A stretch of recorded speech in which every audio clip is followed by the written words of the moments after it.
Pulau Nusa Kambangan minggu ini menjadi sorotan dunia karena eksekusi mati yang dilakukan terhadap terpidana mati kasus narkoba. Sejak dulu seringkali masyarakat digambarkan dengan suasana suram Nusa Kambangan lantaran terdapat beberapa lapas dengan keamanan super tinggi. Namun di balik kesuraman Pulau Nusa Kambangan terdapat pesona alam yang indah. Pulau Nusa Kambangan terletak di Jawa Tengah. Meski secara geografis berdekatan dengan wilayah Kabupaten Cilacap, namun ternyata tidak masuk dalam wilayah administratif Kabupaten Cilacap. Pulau Nusa Kambangan dimiliki Kementerian Hukum dan HAM dan tercatat dalam daftar pulau terluar Indonesia. Pulau Nusa Kambangan ternyata memiliki pesona yang menggoda di balik citranya sebagai Pulau Bui. Hutan tropis dengan berbagai vegetasi dan satwa masih terjaga asri di sana. Pantainya juga banyak yang belum terjamah sehingga masih sangat bersih. Dari Pantai Teluk Banyu di Kabupaten Cilacap, Jawa Tengah, saya akan mencoba menyisiri bagian selatan Pulau Nusa Kambangan dengan menumpang kapal perahu katir. Tujuan pertama saya adalah Pantai Wijaya Kusuma dan Pulau Majesty. Dalam perjalanan, kita bisa melihat goa-goa alam pada batu karang yang menjadi dinding pulau. Butuh waktu 20 menit untuk tiba di Pantai Wijaya Kusuma. Airnya sangat jernih sehingga kita bisa melihat berbagai koral dari atas permukaan air. Meski memiliki pemandangan yang cukup indah, tapi sayang, pantai ini memiliki banyak sekali bebatuan dan karang. Di depan Pantai Wijaya Kusuma terdapat Pulau Majesty yang rupanya seperti batu karang besar. Wijaya Kusuma merupakan nama bunga yang hanya mekar di malam hari dan menjadi ikon Kabupaten Cilacap. Masyarakat setempat percaya sejumlah legenda pantai selatan yang dikaitkan dengan Pulau Majesty yang bentuknya mirip dengan bunga Wijaya Kusuma. Legendanya dulunya adalah penjelmaan daripada putri namanya Bandawati. Dalam hal ini dipergunakan oleh Pemkab Cilacap untuk mengupload Wijaya Kusuma sekaligus untuk daya tarik pariwisata. Nah, kalau di Pantai Wijaya Kusuma ini sering didatengin sama wisatawan nggak? Orang-orang tertentu. Kenapa tuh?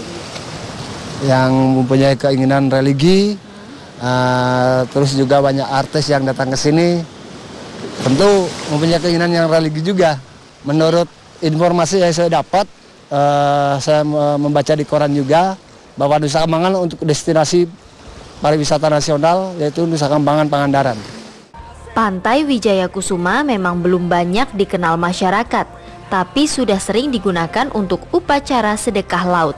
Bahkan karena legenda yang ada, beberapa artis dan politisi juga kerap datang untuk melakukan ritual. Memang Pantai Wijaya Kusuma tidak terlalu luas, tapi tetap bisa dinikmati sebagai tempat wisata.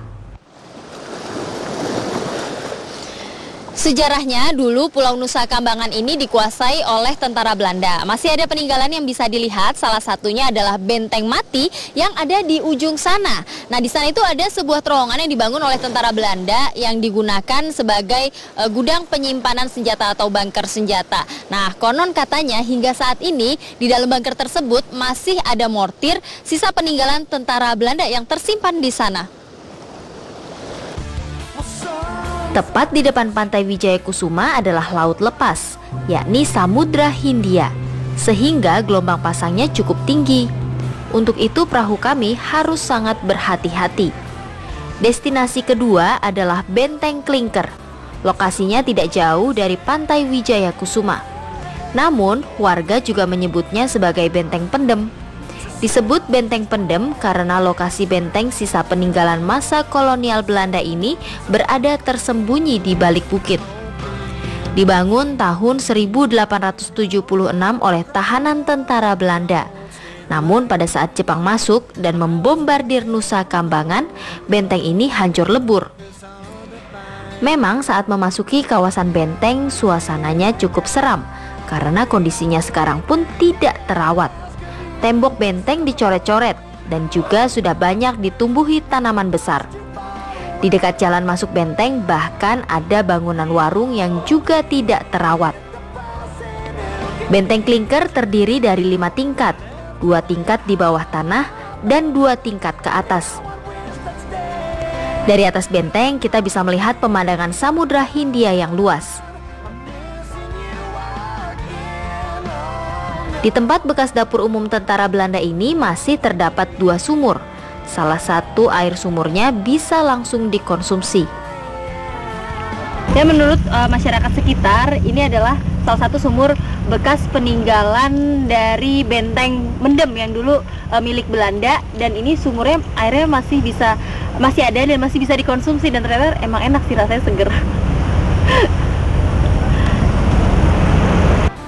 Selain 2 tempat yang saya kunjungi ini, masih banyak lagi tempat-tempat cantik yang berpotensi menjadi kawasan wisata. Namun hal ini berbenturan dengan wewenang penguasaan Pulau Nusa Kambangan oleh Kementerian Hukum dan HAM dan keberadaan lapas dengan pengamanan tingkat tinggi.